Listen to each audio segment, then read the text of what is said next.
जिसका मन शांत हो गया है, बार बार जहां जा रहा था अभ्यास के द्वारा जब प्रभु में लगाया तो प्रभु में लग करके वो शांत हो गया, रजोगुण का नाश हो गया। अब उत्तम सुख का प्रादुर्भाव हुआ।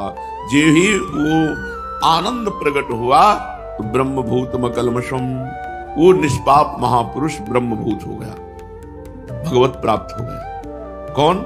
जो बार बार अपने मन को जहां जहां जाए वहां से हटाकर प्रभु में लगाया गया। यह अभ्यास बहुत काल तक किया गया।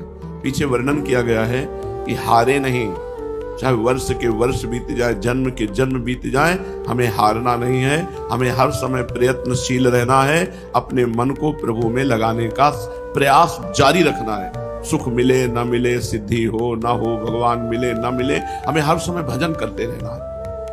जो उपासक ऐसे जिद्दी स्वभाव का, ऐसी लगन वाला, ऐसी पवित्र भावना रखने वाला, जिसका लक्ष्य भगवत प्राप्ति है, तो अब वो प्रशांत मनसम हो गया, उसका मन शांत। रजोगुण का नाश होते ही मन पूर्ण रूप से संकल्प विकल्प रहित हो जाता है। जो ही मन शांत हुआ ते ही आत्यंतिक सुख प्रकट हुआ। जो ही परमानंद की बाढ़ आई, उसी में उसको स्वरूप अनुभव हो जाता है। उसी आनंद में उसे स्वरूप अनुभव, जो ही स्वरूप अनुभव हुआ, ब्रह्मभूत हो गया, वो ब्रह्म प्राप्त महापुरुष हो गया, भगवत प्राप्त महापुरुष हो गया। अब श्री भगवान कहते हैं, युञ्जन्नेवं सदात्मानं योगी विगत कल्मषः सुखेन ब्रह्म संस्पर्श मत्यंतम सुखमश्नुते। इस प्रकार अपने आप को सदा परमात्मा में लगाता हुआ पाप रहित योगी सुख पूर्वक ब्रह्म प्राप्ति रूप अत्यंत महासुख का अनुभव कर लेता है। निरंतर भजन करने वाला निष्पाप योगी साधक उपासक बिना प्रयास के भगवत प्राप्ति कर लेता है। युञ्जन एवं सदात्मानम योगी विगत कल्मषः। तब तक भगवत अनुभव नहीं होगा जब तक हृदय में कल्मष है। कल्मष माने पाप। जब तक पाप की पहचान कामना, भोगों की कामना हो रही, इसका मतलब मन मलिन है। निष्पाप प्रशांत मनसा तो अकल्मषम, कोई कामना नहीं। सोचो कैसा सुख होगा जिसके मन में कोई भी सद असद वासना नहीं, कोई कामना नहीं। कैसा आप सोच भी नहीं सकते वो कैसा सुख, वो सुख ब्रह्म पद में भी नहीं। तभी जिन महापुरुषों को ये सुख मिला तो बोले, न पारमेष्ठम न महेंद्र धिष्णम न सार्वभौमम न रसाधिपत्यम न योग सिद्धिर अपुनर्भवम वा। ये सब मुझे नहीं चाहिए। ब्रह्मा का पद, सम्राट पद, देवराज इंद्र पद, योग की सिद्धियां, ये सब मुझे नहीं चाहिए। इतना अद्भुत आनंद आया कि वो ब्रह्म संस्पर्श अत्यंतम, वो ब्रह्म प्राप्ति रूप अत्यंत सुख मश्नुते, महासुख का अनुभव कर लिया। अब उसका अनुभव किस रूप में हुआ? तो बोले, सर्वभूत स्थमात्मानम सर्वभूत स्थमात्मानम सर्वभूतानि चात्मनि ईक्षते योग युक्तात्मा सर्वत्र समदर्शनः। वो उपासक जो सिद्ध हो चुका है, भगवत प्राप्त हो चुका है, उसकी तो स्थिति ऐसी है, पर साधक को ऐसा भाव रखना है। वो ईक्षते योग युक्तात्मा सर्वत्र समदर्शना। ईक्षते माने देखना, वो सर्वत्र देखता है। क्या देखता है? एक सच्चिदानंद भगवान ही परिपूर्ण है। जैसे चीनी से बने हुए दीपावली में खिलौने आते हैं, तो एक घोड़ा भी चीनी का होता है, उसके ऊपर सवार भी होता है, वो भी चीनी का होता है। तो उसके नाम रूप आकृति अलग अलग होती है, लेकिन उनमें सब में चीनी ही भरी होती है। सवार भी चीनी का, घोड़ा भी चीनी का, जितने भी खिलौने होते हैं सब चीनी के ही होते हैं। लोहे के बने हुए अनेक तरह के अस्त्र शस्त्र, सब में नाम रूप अलग होगा, चाकू तलवार ये वो, लेकिन सब लोहा ही है। मिट्टी से बने हुए अनेक तरह के बर्तन, सकोरा, घड़ा, कटोरी, लेकिन वो सब कुल्हड़, ये सब मिट्टी ही है, नाम रूप उसके अलग अलग है। सोने से बने हुए आभूषण सब सोना ही है। ऐसे ही भगवान से बना हुआ ये जगत है, सब भगवान बने हुए, सब कुछ भगवान बने हुए हैं। योग युक्त आत्मा, अभ्यास करते करते जब भगवत प्राप्त हुआ तो उसकी तल्लीनता में वो देखता है कि संपूर्ण संसार मेरी आत्मा में है। जो मेरी आत्मा है, संपूर्ण संसार मेरी आत्मा में। सर्वभूतिस्थ मात्मानो, समस्त भूत स्थित है हमारी आत्मा में, और सर्वभूतानि चात्मन, मेरी आत्मा सब भूतों में स्थित है, एकाकार रूप में। इसको सरल भक्ति भाव से जान लीजिए। वो देखता है भगवान मेरे हृदय में विराजमान है, सारा जगत भगवान में विराजमान है, भगवान सारे जगत में विराजमान है। वो ऐसा अनुभव देखता है, भगवान मेरे हृदय में विराजमान है, भगवान के रोम रोम में अनंत ब्रह्मांड है। दिखरावा माते तीन अद्भुत रूप प्रचंड, रोम रोम प्रतिलागे कोटि कोटि ब्रह्मांड, ब्रह्मांड निकाया निर्मित माया, रोम रोम प्रतिवेद कहे। मेरे हृदय में भगवान विराजमान है, और भगवान के हृदय में सारा जगत विराजमान है, और सारे जगत के हृदय में भगवान विराजमान है। सर्वभूतस्थम आत्मानम, मेरी आत्मा में संपूर्ण भूत विराजमान है। सर्वभूतानि चात्मनि, मेरी आत्मा ही संपूर्ण भूतों में प्रकाशित हो रही। ईक्षते, ये देखता है कौन? योग युक्त आत्मा, जो योग को प्राप्त हो चुका है, जो योग युक्त अंतःकरण वाला है। तो सर्वत्र समदर्शनः, वो सब जगह एकमात्र परमात्मा को देखता है। संपूर्ण प्राणियों में अपनी आत्मा को, अपने स्वरूप को स्थित देखता है। जैसे साधारण प्राणी सारे शरीर में अपने आप को देखता है, हाथ पैर आंख कान नाक सब कुछ। जो अज्ञानी जीव है वो मैं ही हूं ऐसा देखता है। ऐसे ज्ञानी जीव अनंत ब्रह्मांडों में मैं ही हूं ऐसा अनुभव करता है। कितना उच्च कोटि का उदार ज्ञान प्राप्त हुआ। अनंत ब्रह्मांडों में चराचर जीवों में वो अपने आप को देखता है, और अनंत ब्रह्मांड चराचर जीव अपनी आत्मा को देखता है। सब में अपनी आत्मा विराजमान है, सब अपनी आत्मा में विराजमान है, वो सबकी आत्मा में विराजमान।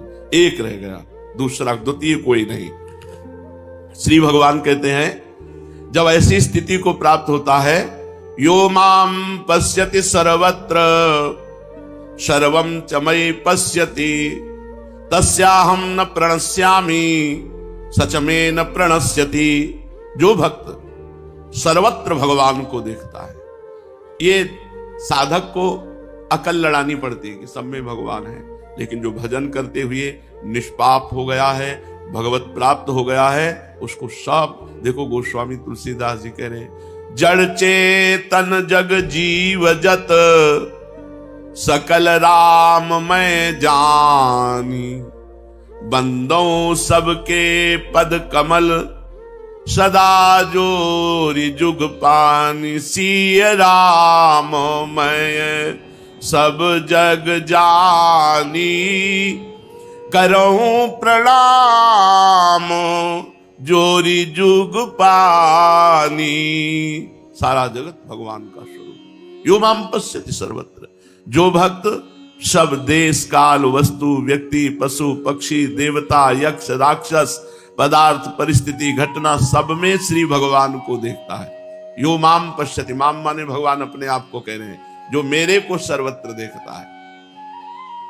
जैसे ब्रह्मा जी जब बछड़ों और ग्वाल बालों को चुरा करके ले गए, दसम स्कंद भागवत में लीला आती है, तब भगवान श्री कृष्ण स्वयं बछड़े बने, ग्वाल बाल बने। बछड़े और ग्वाल बाल ही नहीं, प्रत्युत उनके बेत बने, सिंगी बने, बांसुरी बने, वस्त्र बने, आभूषण बने। स्वयं सच्चिदानंद भगवान। यावत वत्सकाल्पक वपुर यावत करांघ्र्यादिकम, यावत दृष्टि विषाण वेणुदल सिज्ञात विभूषांबरम, यावत शील गुणाभिधा कृतिवयो, यावत विहारादिकम सर्वम विष्णुमयम गिरोंग वदजहा सर्वस्वरूपो बभू। वे बालक बछड़े संख्या में जितने थे, जितने छोटे बड़े शरीर थे, जिसके जैसे रूप रंग सांवला गोरा हाव भाव, जिनके पास जितनी छड़ी सींग बांसुरी पत्ते छीके वस्त्र आभूषण शील स्वभाव गुण नाम रूप अवस्था सब कुछ श्री कृष्ण बन गए। वो जैसे खाते थे पीते थे बोलते थे चलते थे हाव भाव करते, सब श्री कृष्ण। सर्वस्व भगवान श्री कृष्ण प्रकट हो गए। जब 1 वर्ष व्यतीत हो गया, वही भगवान बछड़े बने, वही लाठी बने, वही बंसी बने, वही सब कुछ भगवान बने। एक दिन बलराम जी ने देखा इतना प्यार ब्रजवासियों का इन गोपों पर, जिनके नए बछड़े हो गए वो अपने नए बछड़ों से उतना प्यार नहीं करती, गौएं इतने पुराने बछड़ों से प्यार कर रही। ये क्या रहस्य है? तो भगवान बलराम जी ने अपनी दिव्य दृष्टि से देखा, अरे तो सब श्री कृष्ण बने, स्वयं श्री कृष्ण बने हुए हैं। यो माम पश्यति सर्वत्र, जैसे उस समय बने हुए थे ऐसे अब भी भगवान बने हुए हैं। सब कुछ चराचर जड़ चैतन्य स्वयं भगवान बने हुए। सर्वम च मयि पश्यति, सब कुछ भगवान बने हुए हैं, और सर्वम च मयि पश्यति, सब में भगवान हैं। ये दो दृष्टि, सब भगवान में है और सब में भगवान है। वासना वासुदेवस्य वासितम भुवनत्रयम् सर्वभूत निवासोस्मि वासुदेव नमोस्तुते। भगवान वासुदेव की ही वासना से ये त्रिभुवन प्रकट हुआ है, और जो त्रिभुवन प्रकट हुआ है वो स्वयं वासुदेव ही है। ऐसे भगवान वासुदेव को नमस्कार है। सर्वम च मयि पश्यति, जो भक्त देश काल वस्तु व्यक्ति घटना परिस्थिति आदि को भगवान के अंतर्गत देखता है। जैसे गीता का उपदेश देते समय अर्जुन के द्वारा प्रार्थना करने पर भगवान जब विश्व रूप दिखाया तो कहते हैं कि देख अर्जुन, यही कस्थम जगत कृष्णम पश्याद्य सचराचरम मम देहे। देखो मेरी देह के एक अंश में पूरा चराचर विश्व विराजमान है। इतने विराट भगवान, इतने छोटे हैं भगवान कि चींटी के हृदय में भी आराम से शयन करते हैं, और इतने बड़े हैं कि पूरे अनंत ब्रह्मांड भगवान में वास करते हैं। सब में भगवान वास करते हैं और सब भगवान में वास करते हैं। ये ज्ञान होता है निष्पाप हृदय में। जब भजन करते करते हृदय निष्पाप हो जाता है तब अर्जुन भी कह रहे कि प्रभु मैं आपके शरीर में संपूर्ण प्राणियों को देख रहा हूं। पश्यामि देवास तव देव देहे सर्वास तथा भूत विशेष संघान। संजय ने भी कहा कि अर्जुन ने भगवान के शरीर में सारे संसार को देखा। तत्रैकस्थम जगत कृष्णम प्रविभक्त मने कधा। तात्पर्य है कि अर्जुन ने भगवान के शरीर में सब कुछ भगवत स्वरूप देखा। ऐसे ही भक्त देखने सुनने समझने में जो कुछ आता है उसको भगवान में ही देखता है, उसे भगवत स्वरूप ही देखता है। जो ऐसा देखता है सब में भगवान को और सबको भगवान में, तस्याहम न प्रणश्यामि। भक्त जब सब जगह भगवान को देखता है तो भगवान कह रहे फिर मैं उसके सामने छुपता नहीं हूं। कहां छिपूं, किससे छिपूं? इसलिए मैं भक्त के लिए सामने प्रत्यक्ष प्रकट हो जाता हूं। तभी तो गोपीजन कह रहे कि कोई दूसरा है क्या? जित देखूं तित श्याममयी है। हम तो देखते हैं जिधर हमारा श्याम सुंदर ही दिखाई देता है।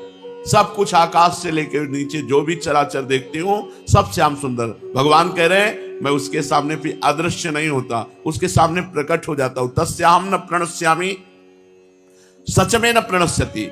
जब भक्त भगवान को सब जगह देखता है तो भगवान भी हर समय भक्त के समीप रहते हैं। भगवान भी जैसे, ये भगवान का एक व्रत है, आप जैसे भजोगे वैसे वो भजेंगे। जब वो सर्वत्र भगवान को देखता है तो भगवान सर्वत्र उसके साथ रहते हैं। भगवान कभी भक्त से अदृश्य ही नहीं होते, अलग ही नहीं होते। भगवान का ये नियम है कि जो जिस प्रकार भगवान की शरण लेता है, भजन करता है, उसी प्रकार भगवान ये यथा माम प्रपद्यन्ते तास तथैव भजाम्यहम्।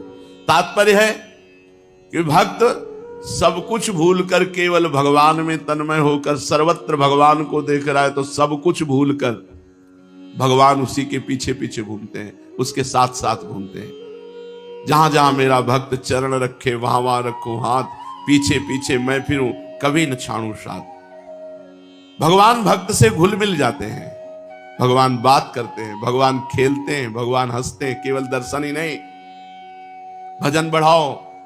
जितना अधिक भजन करोगे पहले तो पाप नष्ट होगा, जलन पैदा होगी, कुछ समझ में नहीं आएगा, कोई सुख अनुभव में नहीं आएगा। जब पाप नष्ट हो जाएंगे तब आनंद का अनुभव होगा। लेकिन नए पाप ना होने पावे, मनोरंजन ना होने पावे, बहुत सावधानी की जरूरत है, नहीं तो हाथी का स्नान भजन होगा।